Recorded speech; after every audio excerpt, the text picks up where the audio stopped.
الحمد لله الذي جعل الشمس والقمر بحسبان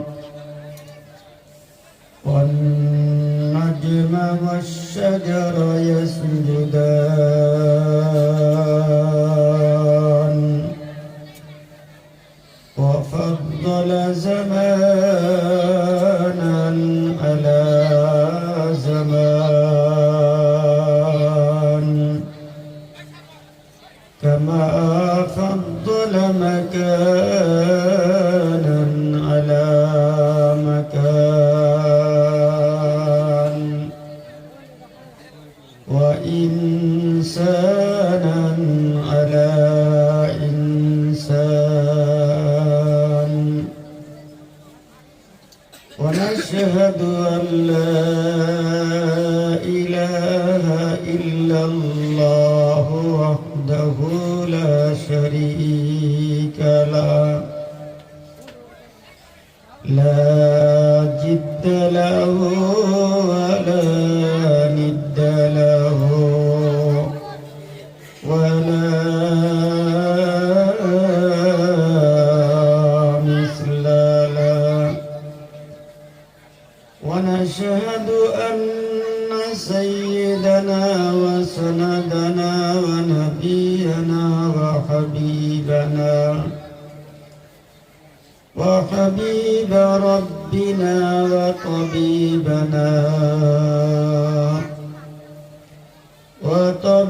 ربنا وطبيب قلوبنا ومولانا محمدا عبده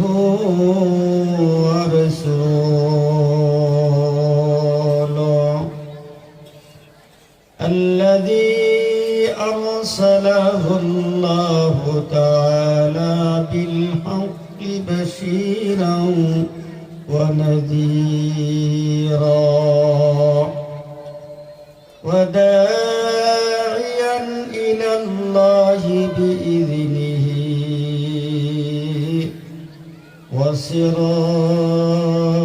وسراجا منيرا فقد قال الله تعالى في كلامه المجيد والفرقان الحميد আমার সাথে জবান খুলে সবাই পড়ুন আউযু বিল্লাহি মিনাশ শাইতানির রাজীম বিসমিল্লাহির রাহমানির রাহিম ইন্নাল্লাহা আশতারা মিনাল মুমিনিনা আনফুসাহুম وأموالهم بأن لهم الجنة صدق الله العظيم وصدق رسوله النبي الأمي الكريم ونحن على ذلك من الشاهدين والشاكرين والذاكرين والحمد لله رب العالمين وقال النبي صلى الله عليه وسلم من بنى لله مسجدا بنى الله له بيتا في الجنة وقال عليه الصلاة والسلام ثلاث دعوة مستجاب لا شك فيه دعوة المظلوم ودعوة المسافر ودعوة الوالد على ولده أو كما قال رسول الله صلى الله عليه وسلم وقال تعالى إن الله وملائكته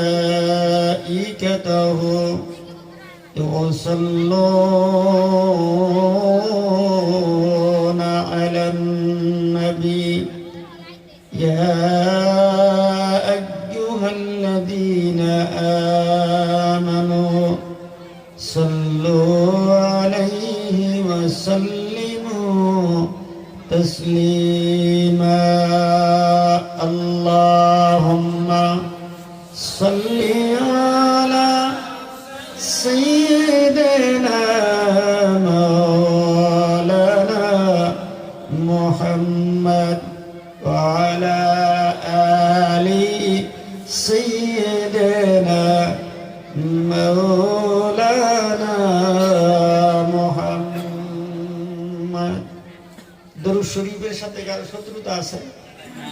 কথার জবাব দেন, শত্রুতা আছে? দরুদ শরীফ পড়া নিয়ে কারো আপত্তি আছে? তাহলে জোরে পড়েন না কেন? আমার সাথে সবাই পুরুষের মতন আওয়াজ করে পড়ুন, আল্লাহুম্মা সাল্লি আলা। আওয়াজ করেন, এদের আওয়াজ করেন, আওয়াজ করেন।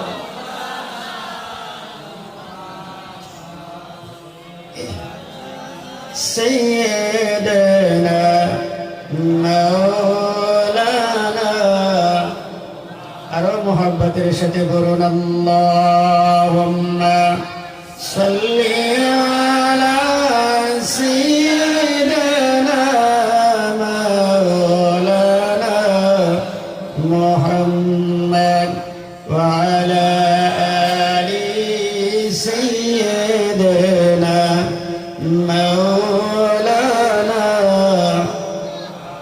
নবী তোমাকে পাইল যারা ধন্য তারা জীবনে ভয় নাই তাদের পরকালে, ভয় নাই তাদের মরণে। আল্লাহুম্মা সাল্লি আলা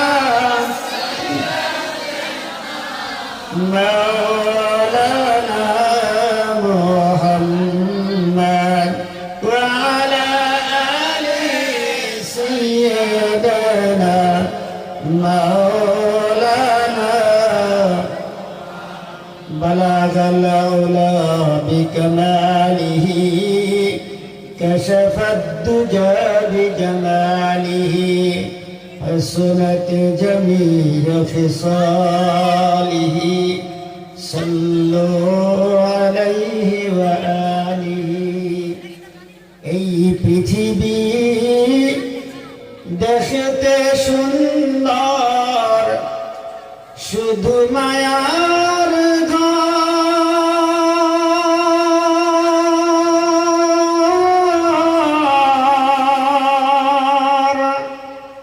আইসা একা যাবা একা, তোমার কিসের অহংকার বড়, কিসের অহংকার।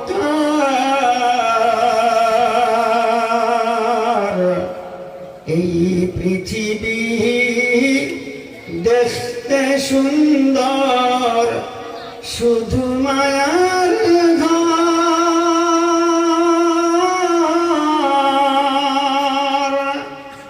আইসো একা যাবা একা, তোমার কিসের অহংকার বড়, কিসের অহংকার।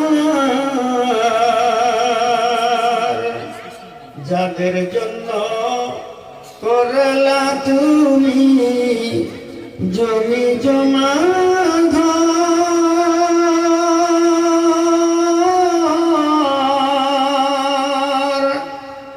একদিন তুমি দেখো ভেবে সবই তোমার পর ববে সবই তোমার পর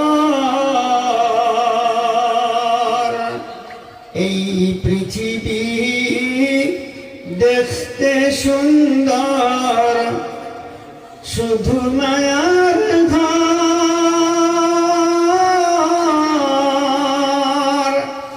আইসোকা জগায়াকা তোমার কিসের অহংকার বড় কিসের অহংকার।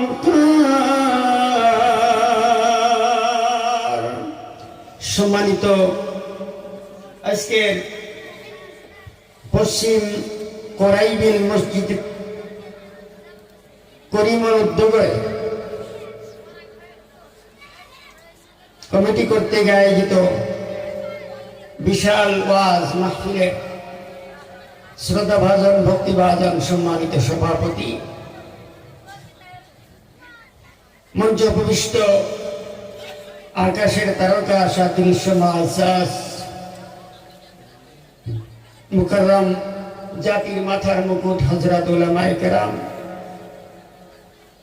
আজকের মাহফিলের মুখ্য আকর্ষক আপনাদের কামরূপ জেলার গৌরব আলহাজ হযরত হাফিজ কারি মৌলানা মুফতি শেখ আবুল বাশার সাহেব দামাত বরকতুহুল আলিয়া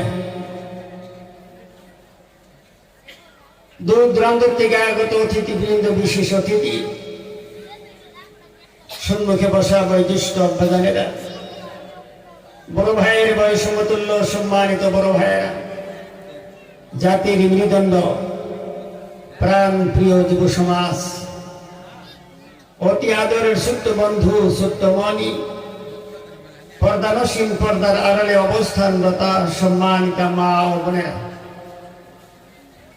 মহান মনিবের দরবারে লাখো কোটি শুকরিয়া জানাই যে আল্লাহ পাক দুনিয়ার বিভিন্ন ফিতনা থেকে মুক্ত করে এই পবিত্র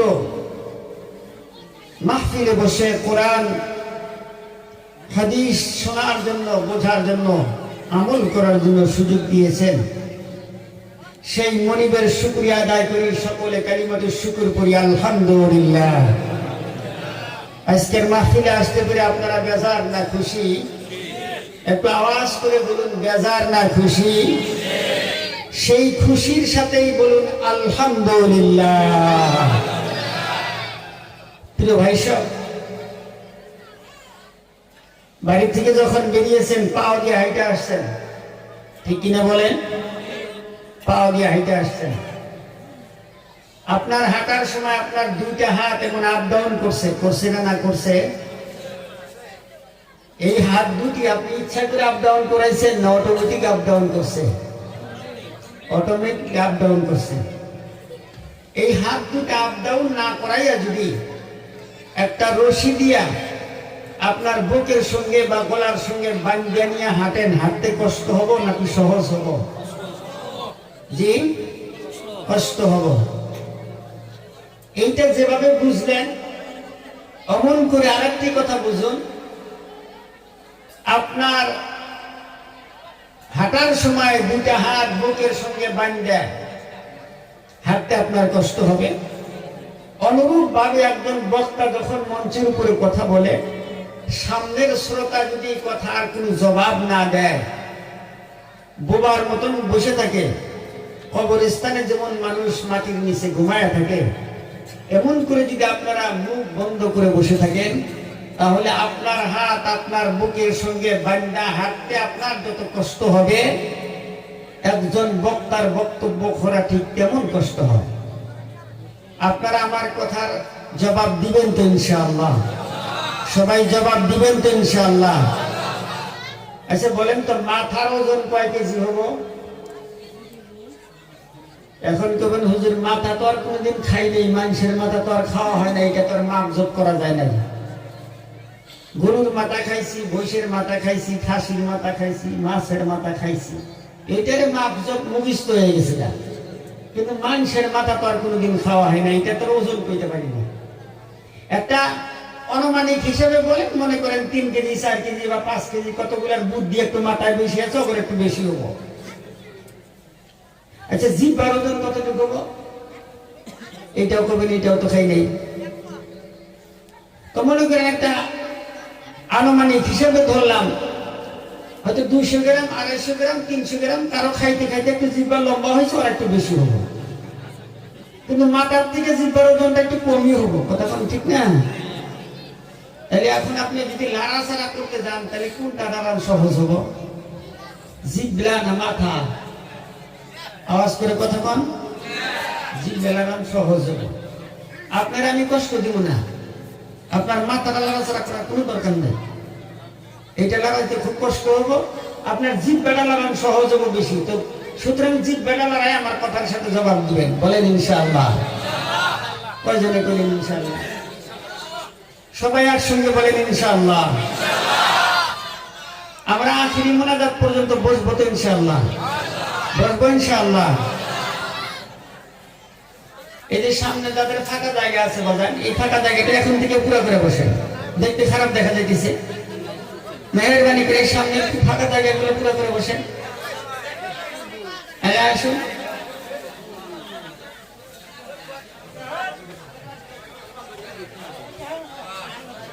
মাশাআল্লাহ। আল্লাহ পাক আমাদেরকে আখিরি মোনাজাত পর্যন্ত বসার জন্য তৌফিক দিন, যারা বলি আমিন। আওয়াজ করে বলুন আমিন। সম্মানিত উপস্থিতি, আমি আপনাদের সামনে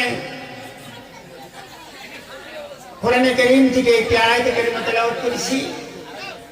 রাসূল করিম সাল্লাল্লাহু আলাইহি ওয়াসাল্লামের 2টা হাদিসের অংশ পাঠ করেছি। আমরা এখানে যারাই উপস্থিত হয়েছি সকলেই মুসলমান, এর মধ্যে কোনো সন্দেহ নাই। কথা বলেন ঠিক না? না গায়ের মুসলিম মানুষ এখানে আছে? নেই, সকলেই মুসলমানের সন্তান। আমরা মুসলমান হিসেবে এখানে উপস্থিত হয়েছি। মুসলমানের শ্রেষ্ঠ ধর্মের নাম হচ্ছে ইসলাম, আর মুসলমানের শ্রেষ্ঠ ধর্মের নাম ইসলাম। শ্রেষ্ঠ গ্রন্থের নাম হচ্ছে কোরআনে কারীম, বলুন সুবহানাল্লাহ। এই যে কোরআন শরীফ, এই কোরআন শরীফটা আমাদের প্রত্যেকের বাড়িতে বাড়িতে আছে, আছে না? না আছে? প্রায় মানুষের বাড়িতে আছে। সকলের বাড়িতে কোরআন শরীফ ঠিকই আছে, কিন্তু কোরআন শরীফ আমরা কয়জনে তেলাওয়াত করতে শিখছি? কয়জনে তেলাওয়াত করতে জানি? মাসের মধ্যে, বছরের মধ্যে একদিন কোরআন শরীফ হাত দেন বা স্পষ্ট করি না। সকলের বাড়িতে কোরআন শরীফ আছে। সম্মানিত উপস্থিতি, এই কোরআন শরীফটা আমরা যদি বোঝার জন্য চেষ্টা করতাম, জানার জন্য চেষ্টা করতাম, তাহলে আজকে আমাদের সমাজের এই অধঃপতন ঘটতো না। আমরা মুসলমান হিসেবে ঠিকই আছি, মুসলিম, কিন্তু আমি যদি এখন আপনাকে জিজ্ঞেস করি যে আপনি যে মুসলমান, তার প্রমাণ কি? আপনি বলবেন হুজুর আমি, আমার বাবা মুসলমান, দাদা মুসলমান, মুসলমানের গ্রামে বসবাস করি, এরপরে কমপক্ষে শুক্রবারে জুমার নামাজ পড়ি, তারপরে 2 ঈদের নামাজ পড়ি। তাছাড়া মুসলমানের কোনো ব্যবহার, মুসলমানের কোনো কালচার আমাদের সমাজের মধ্যে বর্তমান নাই। আকায় নাম তার তাজদারে মদিনা মুরুদ দুলাল আমিনার নয়ন মনি হযরত মুহাম্মদ রাসূলুল্লাহ সাল্লাল্লাহু আলাইহি ওয়াসাল্লাম হাদিস শরীফের মধ্যে ইরশাদ করেন, আমার নবী বলেন, আমার সন্দেহ হয় ভবিষ্যতের মধ্যে এমন একটা জামানা চলে আসবে, যেই জামানার মধ্যে লা ইয়াবকা মিনাল ইসলামে ইল্লা ইসমুহু, ইসলাম শুধু নাম কে বাঁচতে থাকবে, মুসলমান শুধু নাম কে বাঁচতে থাকবে, মুসলমানিত্ব ভিতরে খুঁজে পাওয়া যাবে না। এখন এই কথা আপনি বাস্তব প্রমাণ করতে যদি চান তাহলে মুসলমানের সমাজের দিকে তাকায় দেখেন, আমরা যে মুসলমান বর্তমানে আছি, এই মুসলমানের ভিতরে মুসলমানিত্ব আছে নাকি? যুবকের দিকে তাকান, যুবতীর দিকে তাকান, বৃদ্ধ মানুষের দিকে তাকান, মাথার থেকে পাও পর্যন্ত তাকায় দেখেন, আল্লাহর নবীর একটা সুন্নত পর্যন্ত খুঁজে পাওয়া মুশকিল। অনেক সময় রাস্তাঘাট দিয়ে যখন হাঁটাচলা করি, এমন মানুষ সামনে পড়ে যায় যে সালাম করতেও দ্বিধাবোধ লাগে, যে সালাম যে করবো মানুষটা মুসলিম না গায়ের মুসলিম, বোঝা যায় না। কথা বলেন ঠিক না? ছোট্ট একটা কারগুজারি দেয়, গত রাত্রের আগের রাত, তার আগের রাত্রে মনে করুন 8 তারিখ দিনগত রাত্রে আমার প্রোগ্রাম ছিল ত্রিপুরা আগরতলা। আমি 8 তারিখ মাহফিল করে 9 তারিখ ওনারা আমাকে এয়ারপোর্টে আগায় দেওয়ার জন্য আসতেছে। আমার জন্য গাড়ি রেডি করা হয়েছে, প্রাইভেট গাড়িতে এয়ারপোর্টে দিয়ে যাবে, ফ্লাইট আছে বিকাল 3টের সময়। আমি যখন গাড়িতে উঠে বসলাম, কমপক্ষে 10 থেকে 15 জন আলিম উলামা আমাকে রিসিপশন করাইয়া ওখানে খুব সাদর সম্বর্ধনা জানাইয়া গাড়িতে উঠাই দিল। আমার গাড়ির ড্রাইভার একজন যুবক ছেলে। এই ছেলেটির সঙ্গে যখন আমাকে উঠাই দিল, তখন আমি আসতেছি, তো ওর মুখ গাড়ির মধ্যে যেটা ডিসপ্লে আছে, ডিসপ্লেটা খুব সুন্দর বড়। তো আমি বললাম, ভাই নেট কানেকশন করাই দাও। নেট কানেকশন করাই দিল। ওইখানে আমি নাতে রাসূল শুনতে শুনতে আসতেছি। আমার হঠাৎ করে মনে পড়লো যে লোকটা আসলে আমি ধারণাই করতে পারিনি যে গায়ের মুসলিম মানুষ। আমার নজর পড়ে গেল গাড়ির সামনের দিকে, দেখি যে মূর্তির কয়েকটা ফটো আছে গাড়ির মধ্যে। এরপরে ছেলেটার দিকে তাকাইলাম, মুসলিম না গায়ের মুসলিম আমি বুঝতে পারি না। তারপরে আমি জিজ্ঞেস করলাম, ভাই এই গাড়িটা কি আপনার পার্সোনাল গাড়ি? বললো, হুজুর হ্যাঁ আমার পার্সোনাল গাড়ি। কিন্তু ছেলেটা যেই ব্যবহার আমার সঙ্গে দেখাইছে, কমপক্ষে 2.5 থেকে 3 ঘন্টা সময় ওই গাড়িতে আমাকে নিয়ে আসছে এয়ারপোর্ট পর্যন্ত। আমি ওর ব্যবহারে মুগ্ধ হয়েছি। মুসলমানের সন্তানের চাইতে ব্যবহার ভালো, কত সুন্দর ব্যবহার করেছে। বর্তমানে আমাদের মুসলমানের সন্তান অত সুন্দর ব্যবহার জানে না। দুঃখ লাগে, আফসোস লাগে। আমরা মুসলমানের ঘরে জন্ম নিয়েছি, শুধু মুসলমানের ঘরে জন্ম নিয়েই ক্ষান্ত হই না। এমন একজন নবীর উম্মত হিসেবে দুনিয়া এসেছি, যে নবীর উম্মত হওয়ার জন্য নবীগণ আফসোস করেছিলেন, পয়গম্বরগণ আফসোস করেছিলেন। সুবহানাল্লাহ পড়েন। আমরা না চাইতেই সেই নবীর উম্মত হয়েছি। আমি হাদিস শরীফ পাঠ করতেছিলাম, আল্লাহ রাসূল বলেছেন, ওয়ালা ইয়াবকা মিনাল কুরআনি ইল্লা রাসমুহু। কোরআন শরীফ পাতার মধ্যে লেখা থাকবে, হুরুফ লেখা থাকবে, এই কোরআন শরীফের তেলাওয়াতকারী থাকবে না। সেই সময়টা আসছে না আরো বাকি আছে? কথা বলেন না কেন? বর্তমান সে সময় শুরু হয়ে গেছে। কোরআন শরীফ বাড়ির মধ্যে আছে, কিন্তু কোরআন শরীফের তেলাওয়াতকারী নাই। আল্লাহ রাসূল বলেন, ওয়া মাসাজিদুহুম আমিরাতুন ওয়া হিয়া খারাবুম মিনাল হুদা। মসজিদগুলো বিল্ডিং করা হবে, মসজিদগুলো সুন্দর করে সাজানো হবে, মসজিদগুলো এমন সুন্দর করে বানানো হবে, মসজিদ দেখলে বাইরে হইতে মন চাবে না, কিন্তু মসজিদের মধ্যে নামাজি খুঁজে পাওয়া যাবে না। বর্তমান ফজরের সময় যখন আযান হয়, তখন বড়জোর 5 থেকে 7 জন মানুষ, কি হলো মাইকেছ,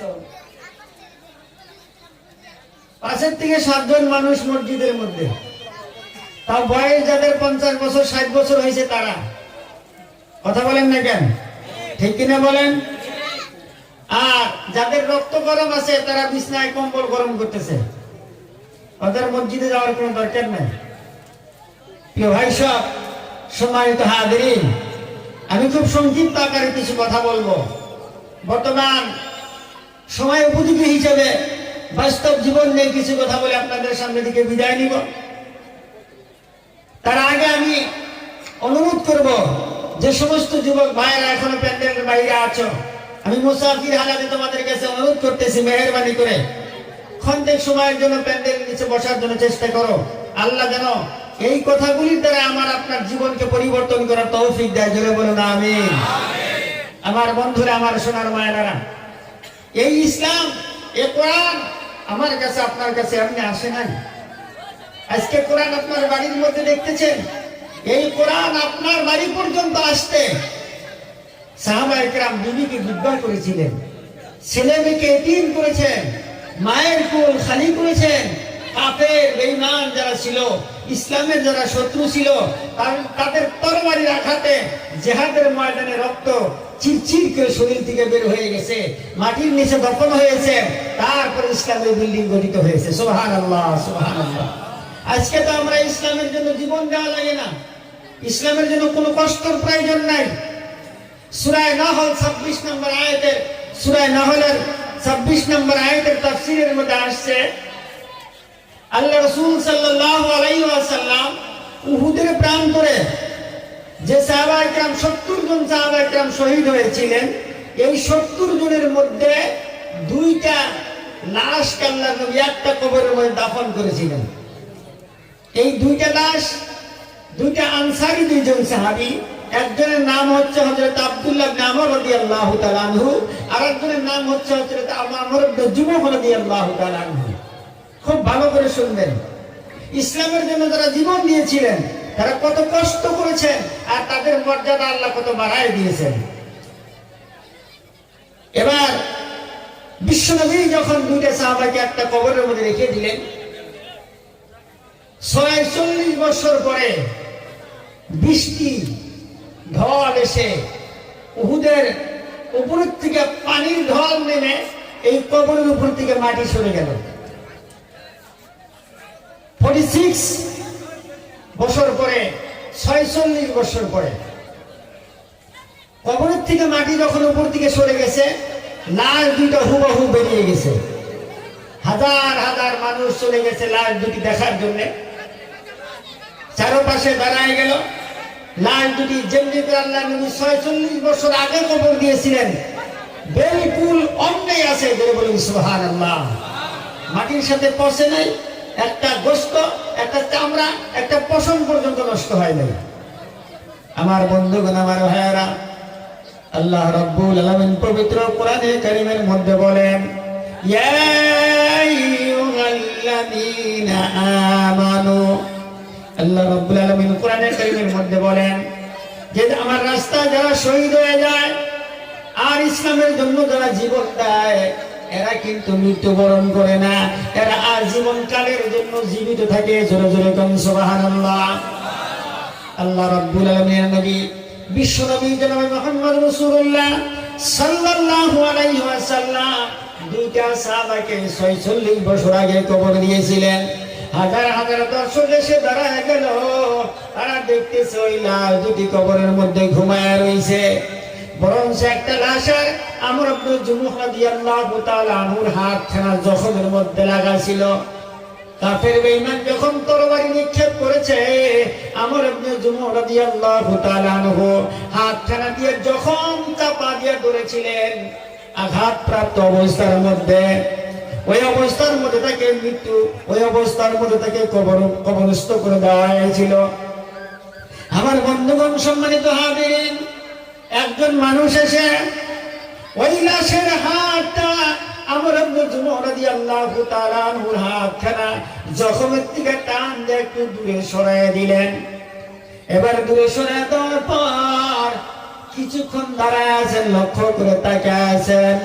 কিছুক্ষণের মধ্যে দেখতে পারলেন হাতটা আস্তে আস্তে আস্তে আস্তে যাইয়া আবার জখমের মধ্যে পুনরায় লেগে গেছে। জোরে জোরে কোন সুবহানাল্লাহ। আমার বন্ধুগণ, সম্মানিত ভাইরা, আল্লাহর নবী বলেছেন, যারা ইসলামের জন্য জীবন দিয়েছে, যারা শহীদ হয়ে গেছে, এরা মৃত্যুবরণ করে না, এরা আজীবন কাল কবরের মধ্যে জীবিত থাকে। আল্লাহ পাক কোরআন শরীফের মধ্যে বলেন, এই সমস্ত মুর্দাগানের জন্য, এই সমস্ত সুহাদা কিরামের জন্য আল্লাহ রাব্বুল আলামিন জান্নাতের থেকে খানার ব্যবস্থাও তাদের জন্য করে থাকে। যেরকম সুবহানাল্লাহ। আমার বন্ধুরা, আমার ভাইয়ারা, এখন আসেন আমি বাস্তব জীবন নিয়ে কথা বলতে চাই। ও সোনার ভাইরা, যুবক, আপনার দ্বারা ইসলাম প্রচার হয়েছিল। বর্তমান সমাজের মধ্যে যে অবস্থা আমরা চলতেছি, একটা সুন্নাত পর্যন্ত আমার আপনার সাথে পাওয়া যায় না। আমার আল্লাহর নবী বলেন, মান আহাব্বা সুন্নতি ফাকাদ আহাব্বানি।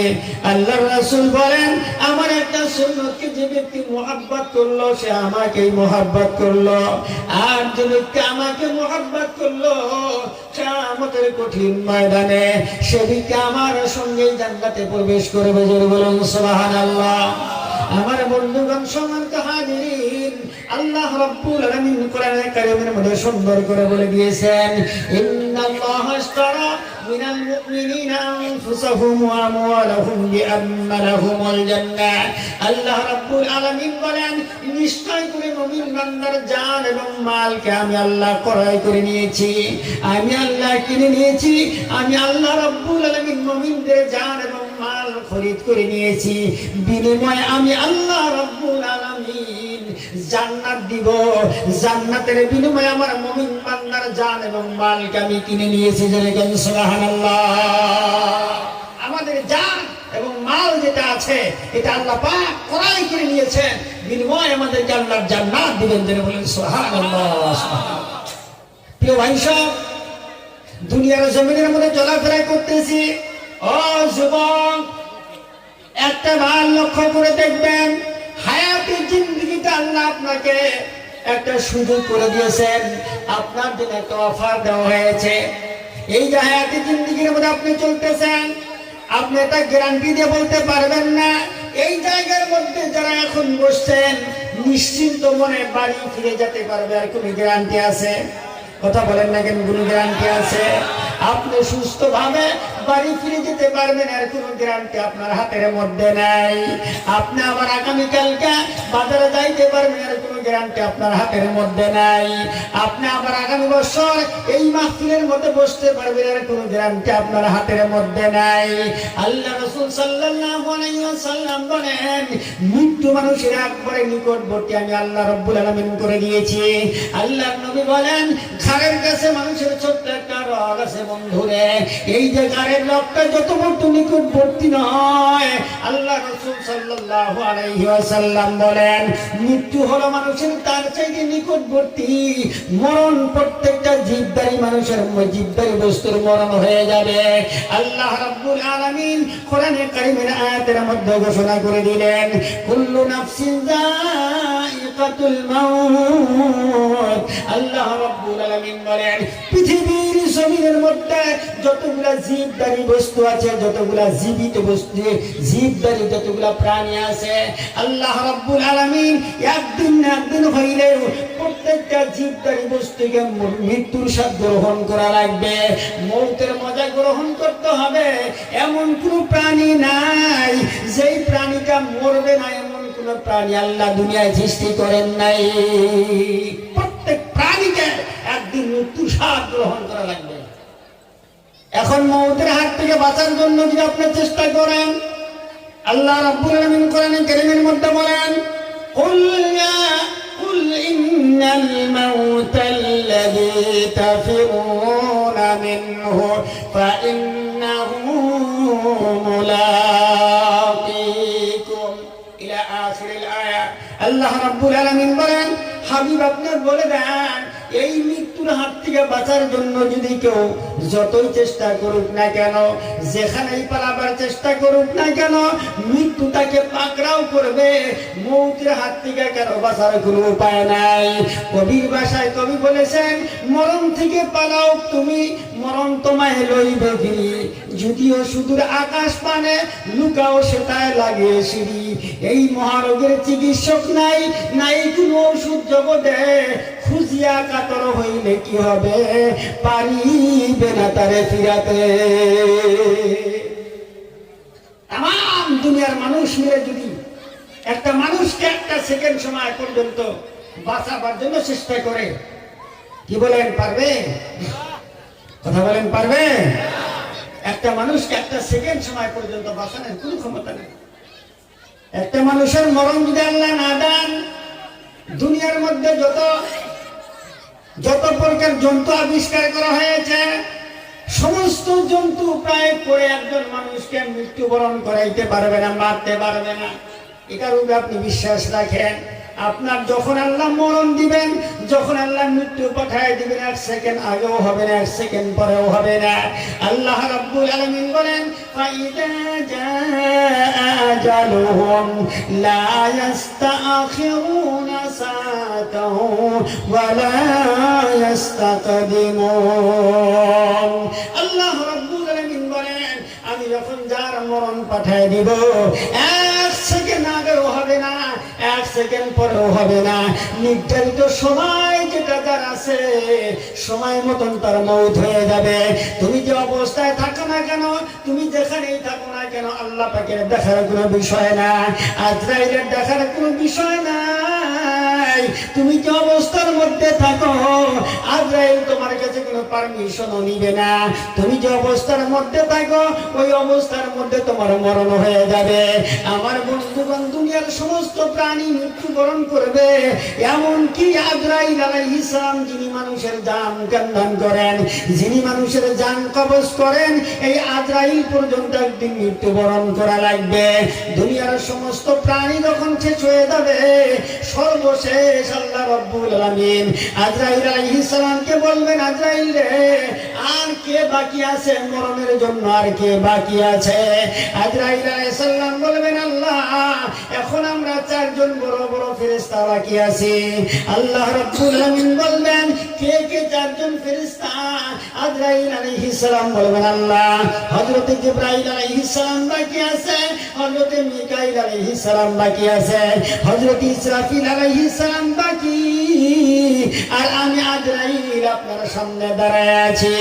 আল্লাহ রাব্বুল আলামিন আজরাইল আলাইহিস সালাতু ওয়াস সালামকে বলবেন, আজরাইল রে, এবার তুমি হযরত মিকাইল আলাইহিস সালামের জান কবজ করে ফেলো। হযরত মিকাইল আলাইহিস সালাম মৃত্যুবরণ করবেন, এরপরে হযরত ইসরাফিল আলাইহিস সালামকে মৃত্যুবরণ করানো হবে। এরপরে হযরত জিবরাইল আলাইহিস সালাম, যিনি এত বিশাল বড় ফেরেশতা, হযরত জিবরাইল আলাইহিস সালাম এত বড় আকৃতি আল্লাহ রাব্বুল আলামিন তাকে দুনিয়ার মধ্যে পাঠিয়ে দিয়েছেন, এত বড় আকৃতি সৃষ্টি করেছেন। হযরত জিবরাইল আলাইহিস সালাম আল্লাহর নবীর সামনে এসে বলেছিলেন, ইয়া রাসূলুল্লাহ, ইয়া হাবিবাল্লাহ, আল্লাহ পাক আমাকে এত বড় করে বানাইলো, আল্লাহ রাব্বুল আলামিন আমার দেহটা এত বড় করে বানাইছে নবী গো। এই যে আকাশ জমিন আছে, সপ্তম আকাশ জমিনের মধ্যে যতগুলা পানি আল্লাহ পাক সৃষ্টি করেছেন, সমস্ত পানিগুলি যদি আমি আজরাইলের মাথার মধ্যে ঢেলে দেওয়া যায়, সমস্ত পানি মিলে আমি আজরাইলের, আমি জিবরাইলের মাথার চুলগুলা ভিজে পানিগুলা চুলের আগা পর্যন্ত পৌঁছাইতে পারে না। যেরকম সুবহানাল্লাহ, আওয়াজ করে বলুন সুবহানাল্লাহ।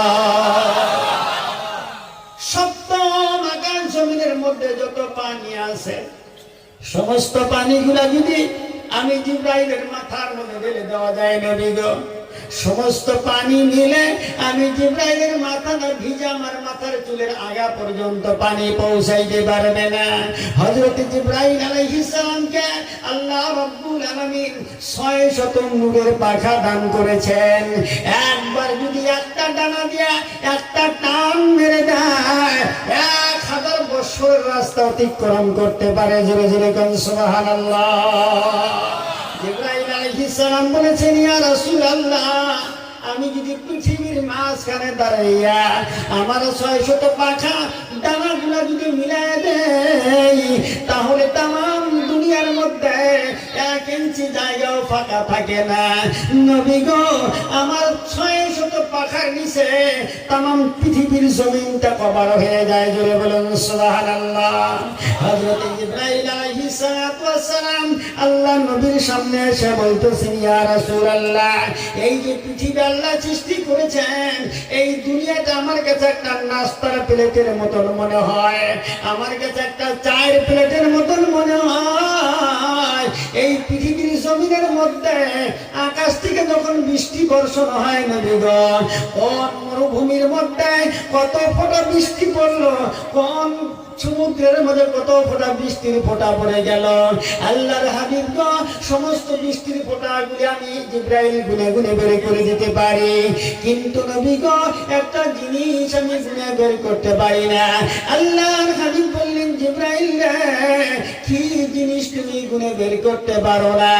জিবরাইল আলাইহিস সালাম বলেন, নবী গো, আপনার উম্মতের মধ্যে কোন যুবক যখন জমিনের মধ্যে সেজদায় পড়ে যায় নবী গো, ওই যুবকটা যখন সেজদায় পড়ে যায়, ওই যুবক সেজদায় পড়ার সাথে সাথে জমিন চিৎকার মেরে আল্লাহর দরবারে ফরিয়াদ করে, ওই জমিন চিৎকার মেরে আল্লাহ রব্বুল আলামিনের দরবারে সুপারিশ করে কান্না করে, আর ডেকে বলে, আল্লাহ তোমার যুবক বান্দা আমি জমিনের মধ্যে সেজদায় পড়ে গেছে, ও মাবুদ গো, এই যুবক বান্দার জিন্দেগির সব গুনাহগুলি মাফ করে দাও। হযরত জিবরাইল বলেন, হুজুর গো, ওই যুবক বান্দার জমিনের সেজদাকে আল্লাহ কবুল করে নিয়ে ওই যুবক বান্দার জিন্দেগির সমস্ত গুনাহ খাতাগুলি মাফ করে দিয়ে এত সওয়াব লিখে দেয়, এত নেকি লিখে দেয়, সেই নেকিগুলা আমি জিবরাইল গুনে শেষ করতে পারি না।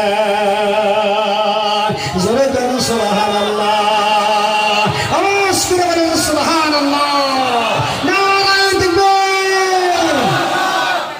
যুবক ইসলামের মেরুদণ্ড, জাতির মেরুদণ্ড। যুবক গুলা যদি ভালো হয়ে যায়, আমাদের সমাজ পরিবর্তন হয়ে যাবে। কথা বলেন ঠিক নেবে? ঠিক, সমাজ পরিবর্তন হয়ে যাবে। ও সোনার ময়না যুবক, তোমার মতন কত যুবক কলেজে পড়ে কলেজ বিশ্ববিদ্যালয়ে লেখাপড়া করে, 5 ওয়াক্ত নামাজ পড়ে। তোমার মতন কত যুবক মানুষের বাড়িতে হাজিরা করে, কামলা দেয়, বাড়ির কাম করে, 5 ওয়াক্ত নামাজ পড়ে। তোমার মতন কত যুবক চাকরি করে, অফিসে চাকরি করে, কলেজে চাকরি করে, 5 ওয়াক্ত নামাজ পড়ে। তুমি বাবার হোটেলে খাও, অথচ 1 ওয়াক্ত নামাজ আদায় করার মতন তোমার নসিবে জুটে না। সারাদিন কত বাজে কামের মধ্যে লিপ্ত। ও সোনার মায়না যুবক, ভালো করে মনে রাখো সোনার মায়না রে, আল্লাহ রাব্বুল আলামিন তোমাকে দুনিয়ার জমিনের মধ্যে এমনি এমনি ছেড়ে দেওয়া হয় নাই। আল্লাহ পাক তোমাকে এমনি এমনি পাঠায় নাই। এই যে কোম্পানি মোবাইল ফোন আবিষ্কার করলো, এই মোবাইল ফোনের মধ্যে অডিও রেকর্ডিং করা যায়, ভিডিও রেকর্ডিং করা যায়, আবার রেকর্ডিংটা ওপেনিং করে যা কিছু করেছে সব কিছু ভিডিওর ফুটেজের মাধ্যমে দেখা যায়, সব কিছু অডিওর মাধ্যমে দেখা যায়। ও বন্ধু যুবক, তুমি যদি কোথাও টেলিফোন করো, তুমি যদি জানতে পারো তোমার কথাটা রেকর্ডিং করা হইতেছে, তুমি জিহ্বা দিয়ে আবুল তাবুল কথা বলবা না, এদিক সেদিক কিছু বলার মতন তুমি দুঃসাহস করবা না। তার কারণ হলো তুমি জানতে পারবা তোমার কথাটা রেকর্ডিং করা হইতেছে। যদি আমি আবুল তাবুল কথা বলি, যদি এদিক সেদিক কিছু বলি, না জানি আমাকে সরকারি মেরুদণ্ড হিসেবে আইনের অপরাধী বানাতে পারে, না জানি আমাকে জেল জরিমানা হতে পারে, না জানি আমাকে জেলে যাওয়া লাগতে পারে, কয়েকখানায় যাইতেও যাওয়া লাগতে পারে। সেই জন্য যখন তুমি জানতে পারবা তোমার কলটা রেকর্ডিং করা হইতেছে, জিহ্বাকে সংযত করে কথা বলার চেষ্টা করবা। ও বন্ধু সোনার মায়না শোনো, আল্লাহ রাব্বুল আলামিন কোরআনে কারীমের মধ্যে সুন্দর করে বলে দিয়েছেন, ওয়া ইন্না আলাইকুম লাহাফিযিন কিরামান কাতিবিন ইয়ালামুনা মা তাফআলুন। আল্লাহ রাব্বুল আলামিন বলেন, বান্দারে, দুনিয়ার মধ্যে যত মানুষ আমি বানাইলাম, প্রত্যেকটা মানুষের সাথে 2টা করে ফেরেশতা আমি আল্লাহ নিযুক্ত করেছি। একটা ডান কান্দে আছে আর একটা বাম কান্দে। 2টা ফেরেশতা সারা জীবন তোমার সাথে থাকবে বন্ধুরে, তোমার মৃত্যু পর্যন্ত। 2টা ফেরেশতা তোমার ডান কান্দে একটা, বাম কান্দে একটা আছে। একটা তোমার পাপের কাজ করে লিখতেছে, আর একটা তোমার নেকির কাজগুলো লিপিবদ্ধ করতেছে। তুমি সারা জীবনের মধ্যে যা কিছু করবা সমস্ত কাজগুলা তারা একটা লিপিবদ্ধ, একটা আমলনামার খাতা বের করে, একটা আমলনামার ডায়েরি হিসেবে তারা রেডি করবে। আমার বন্ধুগণ, সম্মানিত হাজিরিন, প্রত্যেকটা মানুষের সাথে দুইটা করে ফেরেশতা আল্লাহ নিযুক্ত করেছেন। এরপরে আল্লাহ রাব্বুল আলামিন কোরআনে কারীমের মধ্যে বলেন, মা ইয়ালফিযু মিন কাউলিন ইল্লা লাদাইহি রাকীবুন আতীদ। মানুষ জবানের দ্বারা এমন কথা বলে না যেই কথাটা আমার ফেরেশতারা রেকর্ড করে রাখে না। তার মানে হচ্ছে আপনি যা কিছু বলতেছেন সব কিছু আল্লাহর দরবারে আপনার কথাগুলো রেকর্ড করা হইতেছে। যেরকম সুবহানাল্লাহ, যা কিছু বলতেছেন সব রেকর্ড হইতেছে। এটা মনে করার কারণ নাই যে আপনি অন্ধকার রাতে কয় বোতল খাইতেছেন, কেউ না দেখলেও কে দেখে? কথা বলেন না কেন? কে দেখতেছে? ঘরের মধ্যে দরজা বন্ধ করে যুবতী নারী নিয়ে কি করতেছেন, কেউ না দেখলে কে দেখতেছে? ও বন্ধু, তারপরে আপনার সাথে দুইটা ফেরেশতা আছে, তারা তো সদা সর্বদা আপনার সঙ্গেই থাকে বডিগার্ড হিসাবে। আপনি কি করতেছেন তারা সব দেখতেছে। এরপরে জবান দিয়ে যা বলতেছেন সব কিছু আল্লাহ রাব্বুল আলামিনের দরবারে রেকর্ড হইতেছে। আল্লাহ পাক কোরআনে কারীমের মধ্যে বলেন, ওয়া কুল্লা ইনসানিন আলজামনাহু তাইরাহু ফি উনুকিহি ওয়া নুখরিজু লাহু ইয়াওমাল কিয়ামাতি কিতাবান ইয়ালকাহু মানশুরা। জোরে বলেন আল্লাহু আকবার। আল্লাহ রাব্বুল আলামিন বলেন, প্রত্যেকটা মানুষের কর্মলিপি, তার কর্মলিপি যা কিছু কর্ম আছে তার গোড়ার নিচে আমি আল্লাহ ঝুলাই দিয়েছি। কিয়ামতের কঠিন মাঠ যেদিন শুরু হবে, আপনার আমলনামার খাতা আল্লাহ বের করে দিবেন। আল্লাহ রাব্বুল আলামিন আমলনামার খাতা বের করবেন, আপনাকে আল্লাহ পাক হুকুম করবেন, ইকরা কিতাবাকা কাফা বিনাফসিকাল ইয়াওমা আলাইকা হাসিবা। আজকে তোমার আমলনামাটা তুমি নিজে পড়ে দেখো, তুমি কি করেছো দুনিয়ার জমিনের মধ্যে, তুমি কতটা ভালো কাজ করেছো, কতটা খারাপ কাজ করেছো। প্রত্যেকটা আমলনামা তোমার এই খাতার মধ্যে লিপিবদ্ধ করা আছে। আল্লাহ রাব্বুল আলামিন কোরআনে কারীমের মধ্যে বলেন, ফামাইয়ামাল মিসকালা যাররাতিন খায়রান ইয়ারা ওয়া মাইয়ামাল মিসকালা যাররাতিন শাররান ইয়ারা। এক যারা পরিমাণ পাপের কাজ যদি দুনিয়ার মধ্যে কেউ করে, সেটাও হাসরের ময়দানে দেখতে পারবে। দুনিয়ার মধ্যে যদি একটা যারা পরিমাণ নেকির কাজ করে, সেই নেকির কাজটাও হাসরের ময়দানে দেখতে পারবে। যেরকম সুবহানাল্লাহ।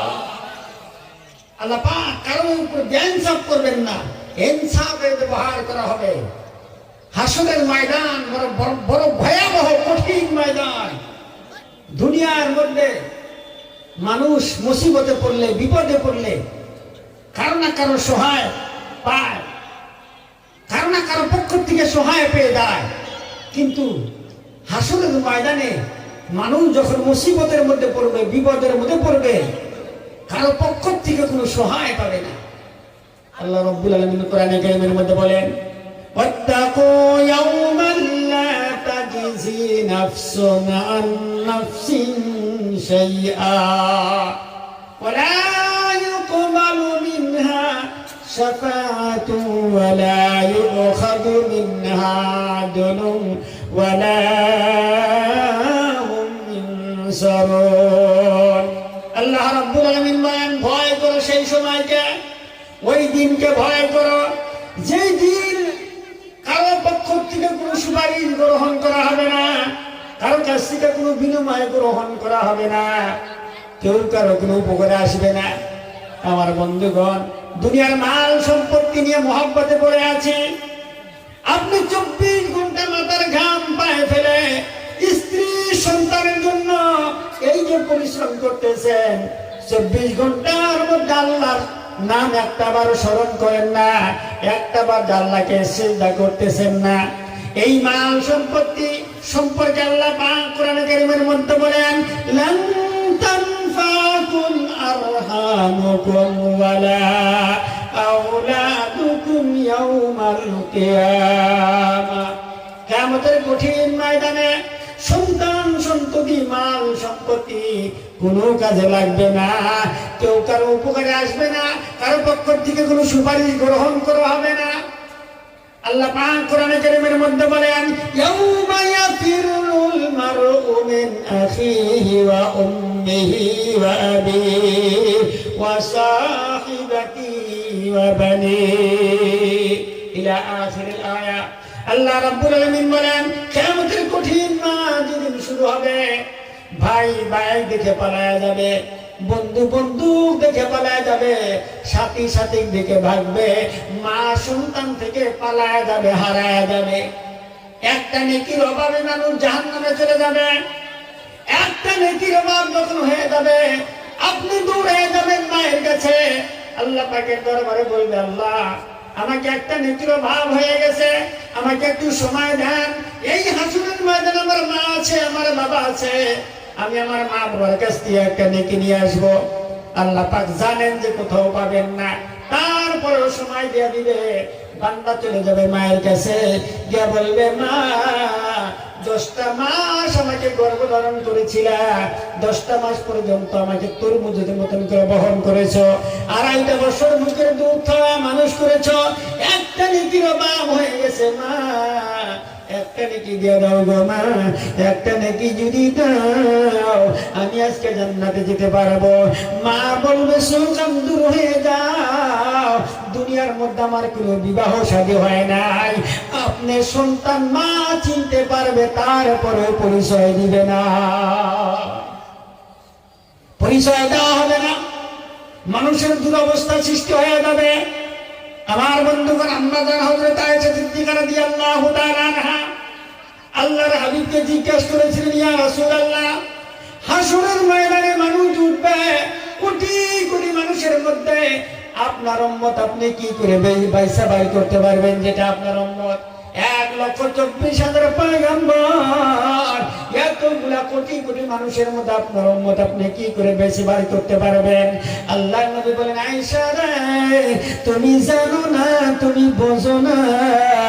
ও আয়েশা, তুমি শুনে রাখো, এই দুনিয়ার জমিনের মধ্যে হাজার হাজার শত শত ঘোড়ার মধ্যে যদি, কালো ঘোড়ার মধ্যে যদি মাথার মধ্যে একটা সাদা দাগওয়ালা ঘোড়া ছেড়ে দেওয়া যায়, সেই ঘোড়াটা কি মালিকের বাড়িকে পয়সা বাড়ি করতে অসুবিধা হবে? কথা বলেন, অসুবিধা হবে। আল্লাহ নবী যখন বললেন, আম্মা জান হযরত আয়েশা বলেন, ইয়া রাসূলুল্লাহ, না, সেই ঘোড়াটা তো অনায়াসে পয়সা বাড়ি করতে পারবে, অনায়াসে মালিক খুঁজে বের করতে পারবে। আল্লাহর হাবিব বলেন, আয়েশা, কিয়ামতের কঠিন মাস যেদিন শুরু হবে আয়েশা, কোটি কোটি মানুষের মধ্যে আমার উম্মতের উপরে আল্লাহ পাক 5 ওয়াক্ত নামাজ ফরজ করেছিলেন। আমার উম্মত দিনরাত 24 ঘন্টার মধ্যে 5 ওয়াক্ত নামাজের মধ্যে 5 বার করে ওযু করেছিলেন। আল্লাহ রাব্বুল আলামিন আমার উম্মতের একটা মর্যাদা বাড়ায় দিবেন। এই ওযুর পানিগুলা যে জায়গার মধ্যে পৌঁছে গেছে, ওই জায়গাগুলো আল্লাহ রাব্বুল আলামিন নূর দিয়ে ভরপুর করে দিবেন। হাসরের ময়দানে কোটি কোটি মানুষের সামনে আমার উম্মতের চেহারার মধ্যে নূর দিয়ে ঝলমল করবে। আমি দূরের থেকে বুঝতে পারবো আমার উম্মত চেহারার মধ্যে নূর ঝলমল করতেছে। আমি অনায়াসে আমার উম্মতকে বেছে বের করতে পারবো, আর আমার উম্মত গুলার সাথে করে নিয়ে আমি নবী জান্নাতে প্রবেশ করবো। যেরকম সুবহানাল্লাহ। দুনিয়ার মধ্যে যদি আমি নামাজ আদায় না করি, ওযু করার তো কোনো প্রশ্নই আসে না। কথা বলেন ঠিক না ঠিক? বিজ্ঞান যুগের মুসলমান কোন জায়গায় সুবহানাল্লাহ কওয়া লাগে, কোন জায়গায় মাশাআল্লাহ কওয়া লাগে, কোন জায়গায় আলহামদুলিল্লাহ কওয়া লাগে, কোন জায়গায় আস্তাগফিরুল্লাহ কওয়া লাগে, তাও শিখি নাই। কথা বলেন ঠিক না ঠিক? কথা কোন না কেন? কথা কি বেশি বললাম না? ঠিক আছে। ওযুর ফরজ পর্যন্ত কয়টা মুসলমান জানে না? ওযুর ফরজ আমি যদি এখন আপনাদেরকে জিজ্ঞেস করি, ওযুর মধ্যে কয়টা ফরজ, ফার্স্ট ডিভিশনে লেটার দিয়ে ফেল করবেন এমন মানুষ এখানে বসা আছে। কথা বলেন না কেন? কষ্ট হয়েছে? খারাপ লাগলো? সবাই একসঙ্গে আওয়াজ করে বলেন, কষ্ট হয়েছে? খারাপ লাগছে? ঘুম ধরছে? বাড়ির কথা মনে হয়েছে? বিছানার কথা? বিড়ির নিশা, সিগারেটের নিশা, মাশাআল্লাহ খুব ভালো। রাত তো আর বেশি হয় না, 9:30 বাজে। বিড়ির নিশা হওয়ার কথা না, বিড়ির নিশার একটু পরে হইব। রাত্রে 2:30-3টা পর্যন্ত বাস চলে। খালি মানুষ কিছুগুলা বাইরে যায় ভিতরে আসে, বাইরে যায় ভিতরে আসে। আমি বুঝি না এমন করে কেন। এটা না বোঝার কারণ কিছুদিন পরে বুঝলাম যে এটাও করার কারণ আছে। ভিতরে যায় আর বাইরে আসে, এটাও করার কারণ আছে। সে কারণটা হলো অনেক সময় থেকে যখন বসে শয়তান মাঝে মধ্যে খোঁচা দেয়। অনেক সময় থেকে বসতো বাইরে যায় না, 2 টান মাইরে শরীরটা গরম হয়ে যায় বলে কতক্ষণ ঠিক নেবে ঠিক বাইরে যা 2 টান দিয়েছি আর শরীরটা গরম হয়ে বলি। আচ্ছা কোন তো টানাটানি করার মানুষ আমাদের দেশে আছে না না আছে? কতক্ষণ না কেন? আরো আসতে কোন মানুষে শুনবো, আরো আসতে কোন, সব উল্টা কারবার। যদি কই আসতে কোন তাহলে কয় জোরে, আর যদি কয় জোরে কোন তাহলে কয় আসতে। সব উল্টা কারবার। এই যে টানাটানি করার মানুষ, আমার মনে দারুণ প্রশ্ন আসে, আপনাদের দেশে মনে হয় এমন মানুষ নাই, আমার দেশে আছে। এই যে টানাটানি, কিছুগুলো মানুষ আছে দেখবেন রাতের বেলায় ঘুমায়, সকাল বেলায় ঘুম থেকে উঠে টান না দিলে গোডাউন ক্লিয়ার হয় না। কথা কয় না ঠিক না বেঠি? টান না দিলে গোডাউনই ক্লিয়ার হইব না। গোডাউন লোড হয়ে রয়েছে, টান দেওয়া লাগবে তারপরে গোডাউন ক্লিয়ার হইব। ঘুম থেকে উঠাই ডাইনাতে বদনা, বাম হাতে বন্ধু একটা লাগাইছে, অফিস রুমে যায় বসলো, পেশাবও করে, পায়খানা করে, বিড়িও টানে, 3 কাম একসাথে স্টার্ট দিছে।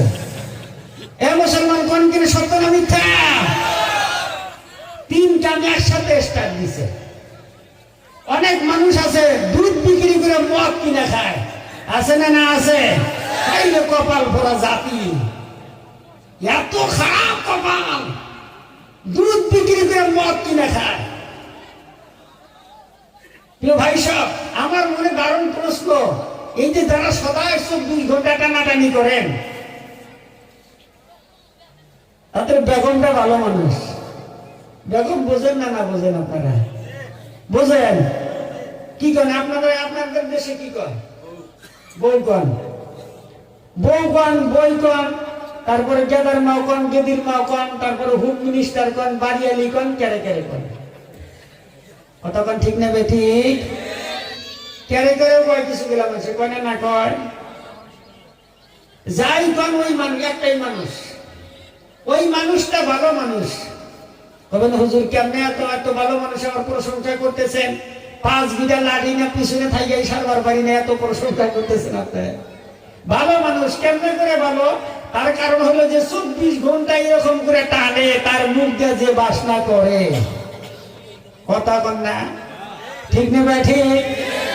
আজমল কোম্পানির আতর ফেল, পাড়া পাড়া গন্ধ, একবারে বাস্তব কথা বলে দিলাম, ঠিক নেবে ঠিক? কন একবারে খাঁটি পাটা পাটা গন্ধ।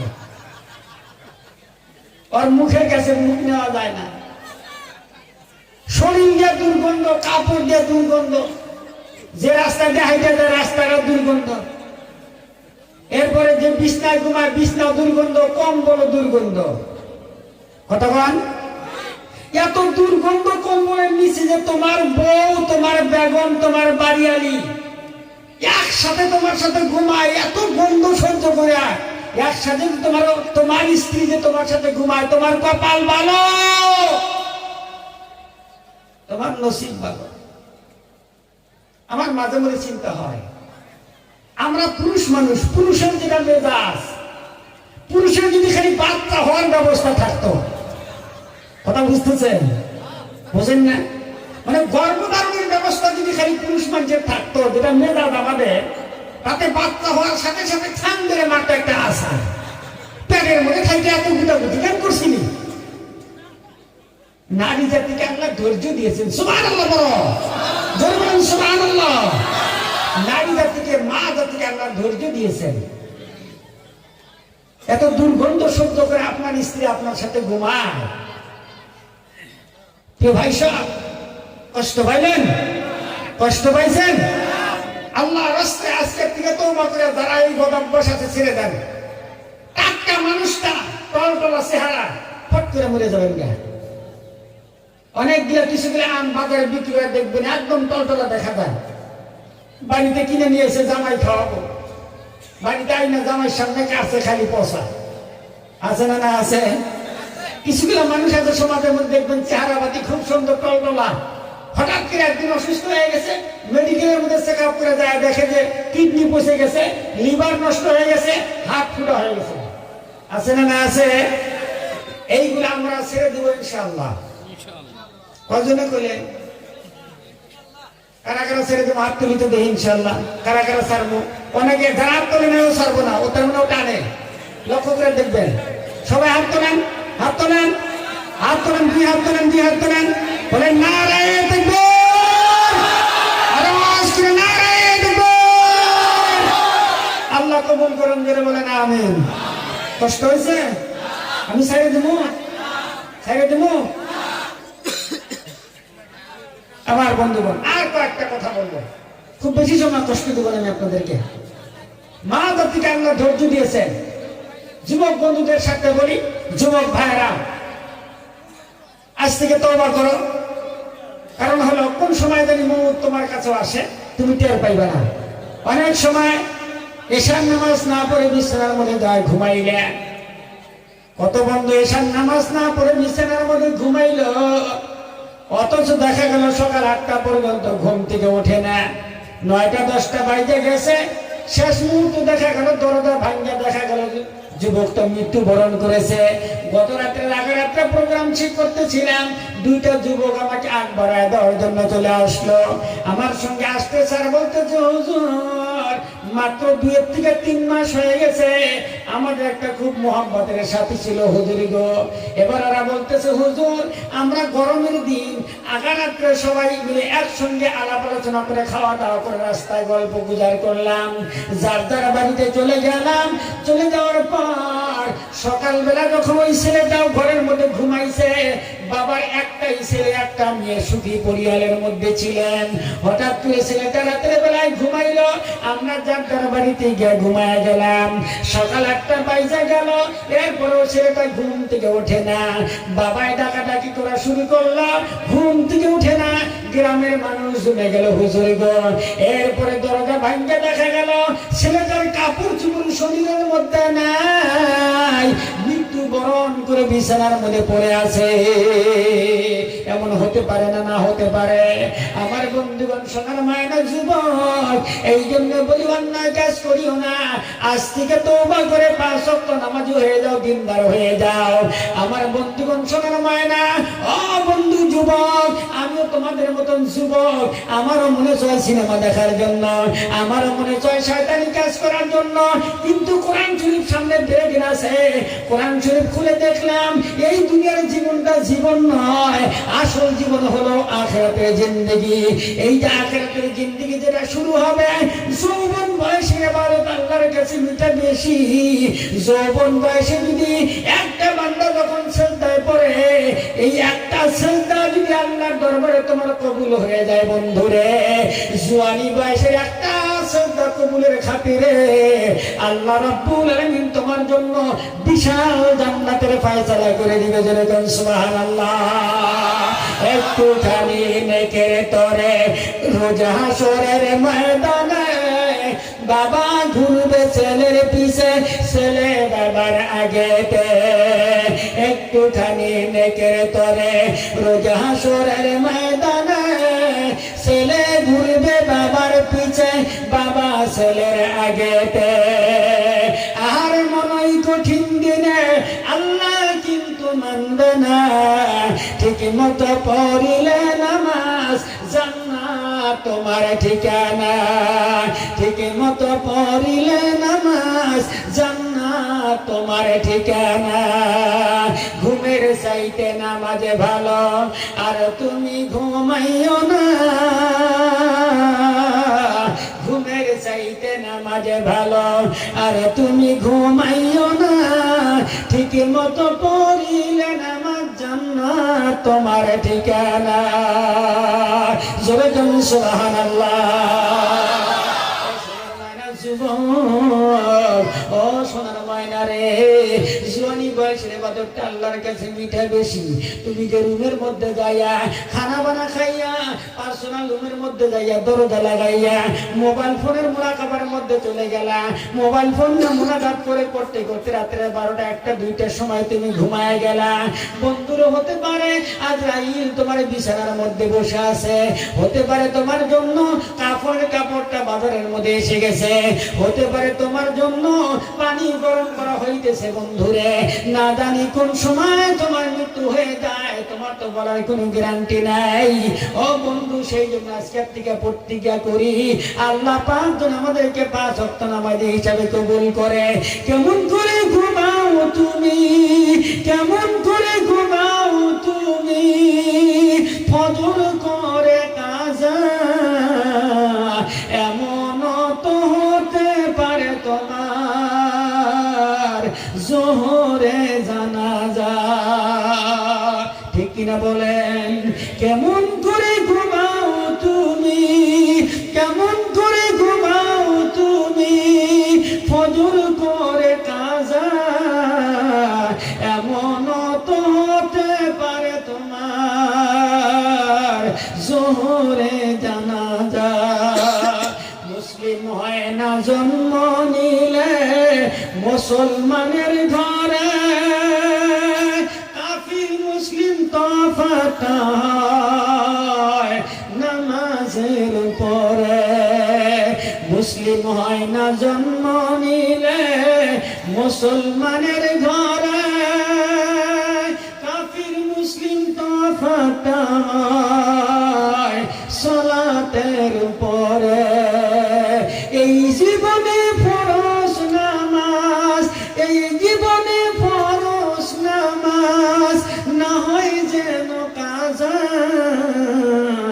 এমন তো হতে পারে তোমার জোহরে জানাজা। নামাজের লাশ কবরে রাখবে যখন, মাটির চাপায় পাঁজরের হার ভাঙবে রে তখন। বেনামাজির লাশ কবরে রাখবে যখন, মাটির চাপায় পাঁজরের হার ভাঙবে রে তখন। বিষাক্ত সাপের সবল, বিষাক্ত সাপের সবল, বেনামাজির সাজা, এমন তো হতে পারে তোমার জোহরে জানাজা। বন্ধুগণ, তাহলে আজকের থেকে প্রতিজ্ঞা হবে আল্লাহর পর্দার হুকুম 5 ওয়াক্ত নামাজ আমরা আদায় করবো ইনশাআল্লাহ। ও বন্ধুগণ, সোনার মায়েরা, এরপরে আমি আরেকটা চ্যাপ্টার নিয়ে কথা বলি, আমার বক্তব্য শেষ করে দিব। আল্লাহ রাব্বুল আলামিন কোরআনে কারীমের মধ্যে বলেন, ওয়া কাদা রাব্বুকা আল্লা তা'বুদু ইল্লা ইয়্যাহু ওয়া বিল ওয়ালিদাইনি ইহসানা। আল্লাহ রাব্বুল আলামিন কোরআনে কারীমের মধ্যে বলেন, ও পৃথিবীর মানুষ, আমি আল্লাহ পাকের পক্ষ থেকে চূড়ান্ত সিদ্ধান্ত হয়ে গেছে, তোমরা আমার আল্লাহর ইবাদত করবা, আমার আনুগত্য করবা, আমার দাসত্ব গোলামি করবা। সেই সাথে সাথে তোমাদের মা বাবা যাদের আছে, মা বাবার সঙ্গে ভালো ব্যবহার করবা। মায়ের সাথে সুন্দর ব্যবহার করো, বাবার সাথে সুন্দর ব্যবহার করো। আল্লাহ রাব্বুল আলামিন কোরআনে কারীমের মধ্যে বলেন, মা বাবা অথবা মা এবং বাবা দুইজন নাই বাদে দুইজনের একজন যদি তোমাদের সামনে থাকে, তাহলে তাদের সামনে এমন কথা বলিও না, উহু শব্দ জবান দিয়ে প্রকাশ করিও না। মা বাবা যখন বৃদ্ধ হয়ে যায়, মা বাবার জন্য আমার কাছে তোমরা দোয়া করো, রব্বির হামহুমা কামা রাব্বায়ানি সগীরা। ও সোনার মায়েরা, সোনার বন্ধুগণ, বর্তমান জামানার মধ্যে মা বাবা অত্যন্ত লাঞ্ছিত, বঞ্চিত, অপমানিত, অপদস্থ। কথা বলেন ঠিক না বেঠিক? অধিকাংশ মা বাবা লাঞ্ছিত, বঞ্চিত, অপমানিত, অপদস্থ। অনুরোধ করব যুবক ভাইয়েরা, যাদের মা বাবা বেঁচে আছে তাদের কপাল ভালো, তাদের নসিব ভালো।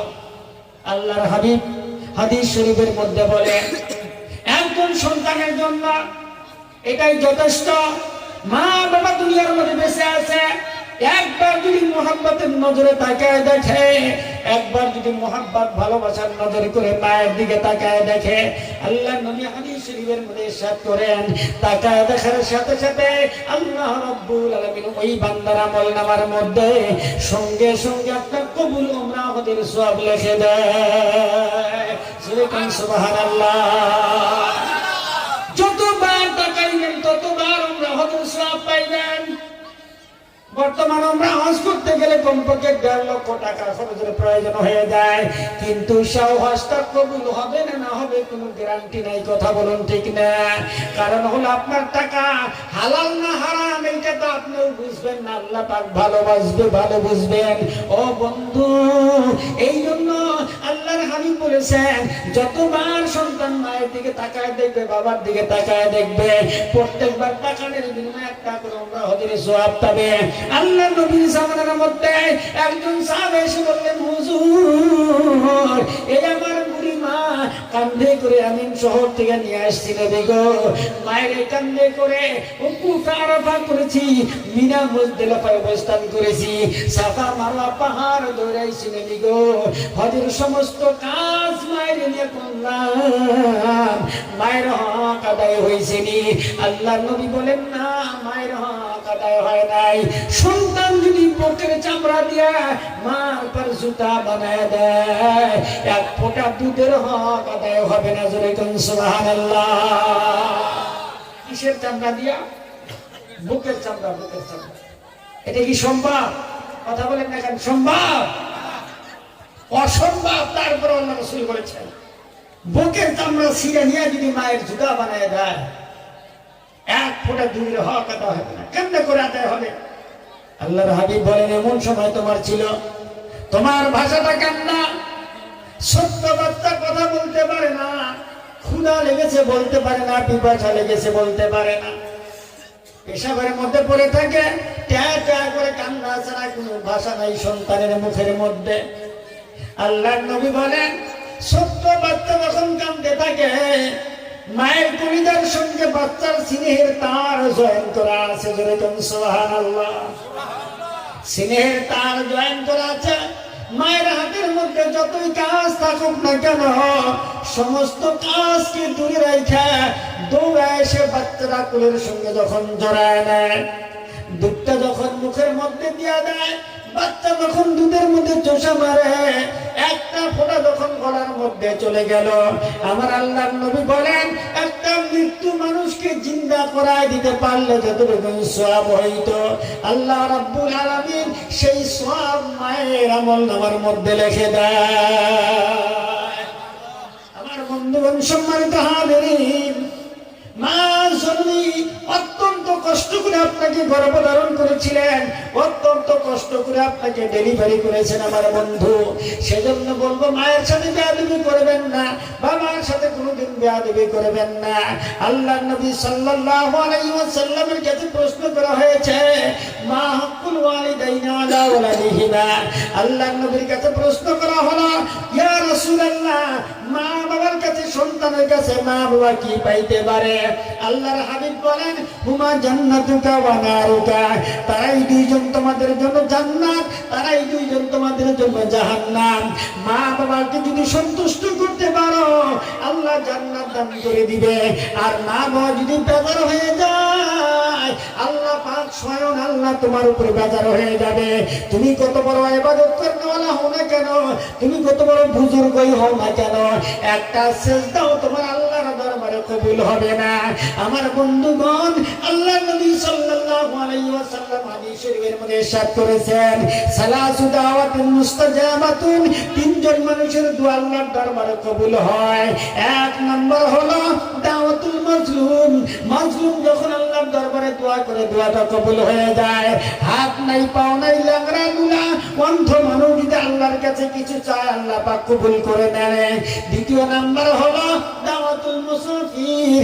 মুসাফির মানুষ যদি আল্লাহর কাছে কিছু চায়, আল্লাহ পাক কবুল করে নেয়।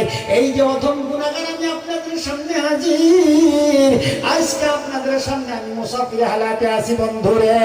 এই জন্য বলবো শোনারে, অন্তর থেকে দোয়া করবো আল্লাহ পাক যেন আমাদেরকে আমাদের সকলকে কবুল করে নেয়। মুসাফির হালাতে আল্লাহর দরবারে যদি কিছু চায়, বদদুয়া করলেও কবুল হবে, নেক দোয়া করলেও কবুল হবে। ও বন্ধুগণ, সোনার মায়েরা, যত দেশের মধ্যে আমি গিয়েছি সমস্ত দেশের মধ্যে দেখেছি আলেম ওলামাকে ইজ্জত করে সম্মান করে, কিন্তু কিছু কিছু জায়গায় এমন আছে আলেম ওলামাকে আমরা সম্মান করি না, ইজ্জত করি না। সাধারণ মানুষের চাইতে আলেমকে বেইজ্জত লাঞ্ছিত অপমান করে থাকে। কথা বলেন ঠিক না বেঠিক? আল্লাহ নবী হাদিস শরীফের মধ্যে ঘোষণা করেছেন, আল্লাহর রাসূল বলেন যখন মানুষ মৃত্যুবরণ করবে সমস্ত আমলগুলা বন্ধ হয়ে যাবে বন্ধুরে। তিনটা আমল কিয়ামত পর্যন্ত খোলা থাকবে, ইল্লা মিন সাদাকাতিন জারিয়াতিন। এক নাম্বার হলো সদকা জারিয়া, যদি কেউ করে যায় সদকা জারিয়া কিয়ামত পর্যন্ত খোলা থাকবে। আল্লাহর ঘরে মসজিদ বানায় দিয়েছেন, মসজিদের মধ্যে আপনি দান করেছেন, চাই 1 টাকা হোক না কেন, 10টা টাকাই হোক না কেন, এই যে টাকাটা মসজিদের মধ্যে দান করলেন, এই টাকাটা কিয়ামত পর্যন্ত আপনি কবরে বসে বসে সওয়াব পাইবেন। আল্লাহর নবী বলেন দ্বিতীয় নাম্বার হলো আও ইলমিন ইনতাফাউ বিহি, এমন ইলম শিক্ষা করেছিল যে ইলমটা নিজের ফায়দা হয়েছে, অপরের উপকার হয়েছিল। আল্লাহ রাসূল সাল্লাল্লাহু আলাইহি ওয়াসাল্লাম বলেন আও ওয়ালাদিন সালিহিন ইয়াদউ লাহু, এমন এক সন্তান দুনিয়ার মধ্যে রেখে যাও যেই সন্তানটা তুমি কবরে যাওয়ার পরে তোমার জন্য আল্লাহর কাছে দোয়া করবে। যেরকম সুবহানাল্লাহ। একটা নেক সন্তান দুনিয়া রেখে দাও। যদি আপনার সন্তান নাই, আপনার ভাইয়ের আছে, সেটা মাদ্রাসায় লেখাপড়া করেন, একটা হাফিজ কোরআন বানায় দেন। এইটা মনে করার কোনো কারণ নাই। মাদ্রাসায় পড়াইলে পরে কালেকশন করে খায়, বাড়ি বাড়ি ভিক্ষা করে খায়, এদের কোনো ইজ্জত নাই, এদের কোনো সম্মান নাই। ও বন্ধু, আপনি তো জানেন না কিয়ামতের ময়দান যেদিন শুরু হয়ে যাবে, একজন হাফিজে কোরআনকে আল্লাহ ডাক দিয়ে বলবেন, এই কোরআনের হাফিজ জান্নাতের দিকে যাইতে থাকো, কোরআন শরীফের তেলাওয়াত করতে থাকো। কোরআন শরীফের মধ্যে 6666টা আয়াতে কারিমা আছে। তুমি যত দূর তেলাওয়াত করতে করতে করতে করতে 6666টা আয়াতে কারিমা যখন তুমি কমপ্লিট করে দিবে, আমি আল্লাহ রাব্বুল আলামিন তোমার জন্য জান্নাতের স্তর 6666 তালা বানায় দেব। যেরকম সুবহানাল্লাহ, আওয়াজ করে বলেন সুবহানাল্লাহ। আমার বন্ধুগণ, সোনার ভাইরা, এই জন্য বলবো আলেম ওলামাকে সম্মান করবেন, আলেম ওলামাকে ইজ্জত দিবেন বন্ধুরে। আলেম ওলামা হলেন দুনিয়ার মধ্যে নবীদের ওয়ারিস হিসেবে আলেম ওলামাকে আল্লাহ রাসূল ঘোষণা করেছেন।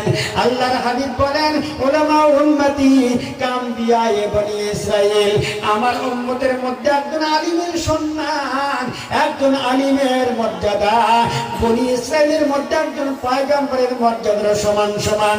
জোরে গান সুবহানাল্লাহ। নারায়ে তাকবীর, নারায়ে তাকবীর, নারায়ে তাকবীর। ওই যে ডাকা ডাকিতেছে তোমায় কবরের মাটি, ওই যে ডাকা ডাকিতেছে তোমায় কবরের মাটি, তোমার গোনা দিন রাহিয়া যাবে, গোনা দিন রাহিয়া যাবে, যৌবনে লাগবে ভাটি, ওই যে ডাকা ডাকিতেছে তোমায় কবরের মাটি। সন্ধ্যার আগে যেদিন দুপুরের বেলা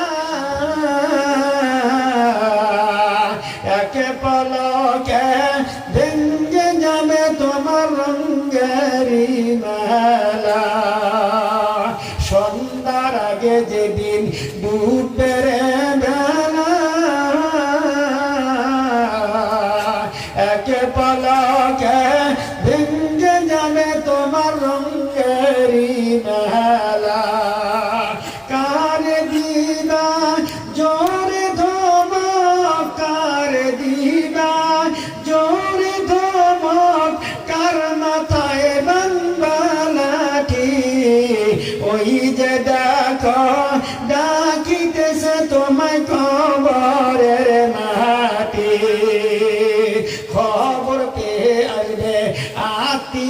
সজন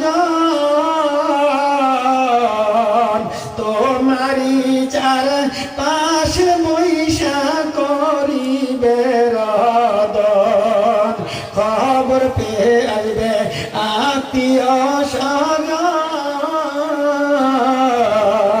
তোমারি চার পাশে বৈশা করিবে কান্দন সাজাইবে মনের মতো সাজাইবে মনের মতো কি সুন্দর পরিপাটি ওই যে দেখো ডাকিতেছে তোমায় কবরের মাটি ঘুইরা মরো তুমি মায়ারি পিছা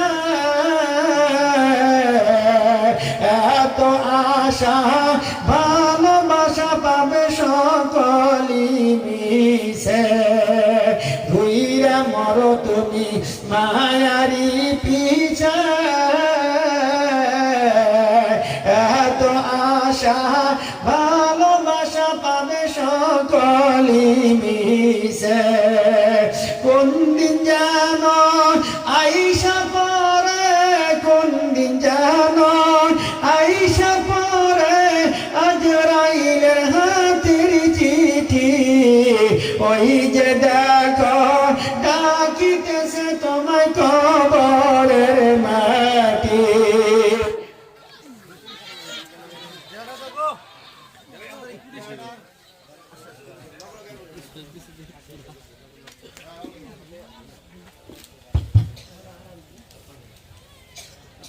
সম্মানিত হাজিরিন আল্লাহ পাক আমাদেরকে মৃত্যুর আগ পর্যন্ত কোরআন শরীফ এবং রাসূলের সুন্নতি তরিকা অনুযায়ী জীবন যাপন করার জন্য তৌফিক দান করুন আমরা সকলে বলি আমিন আল্লাহ পাক আমাদেরকে সকল গুনার কাজের থেকে তওবা করে আল্লাহর প্রধান হুকুম আসক্ত নামাজি হিসেবে কবুল করুন বলুন আমিন মা বোনদের সম্পর্কে কথা বলতে পারলাম না সময় সংকীর্ণ হয়ে গেল মা বোনদেরকেও যেন আল্লাহ পাক পর্দা পুশিদা হিসেবে জীবন যাপন করার জন্য তৌফিক দান করেন আমি আপনাদের সকলের দীর্ঘ আয়ুর কামনা করি মাহফিল কমিটির সর্বাঙ্গীন উন্নতি কামনা করি এবং সকলের জন্য মুসাফির হালাতে গুনাহের মাগফিরাতের জন্য দোয়ার কামনা করে আমার বক্তব্যের মাধ্যমে ভুল বেয়াদবি ক্ষমা চেয়ে অন্তরস্থল থেকে শত শত অভিনন্দন আন্তরিক ভালোবাসা শুভেচ্ছা জানাইয়া আমার বক্তব্য আমি এখানে শেষ করতে চাই ওয়া আখিরু দাওয়ানা আলহামদুলিল্লাহি রাব্বিল আলামিন আসসালামু আলাইকুম ওয়া রাহমাতুল্লাহি ওয়া বারাকাতুহু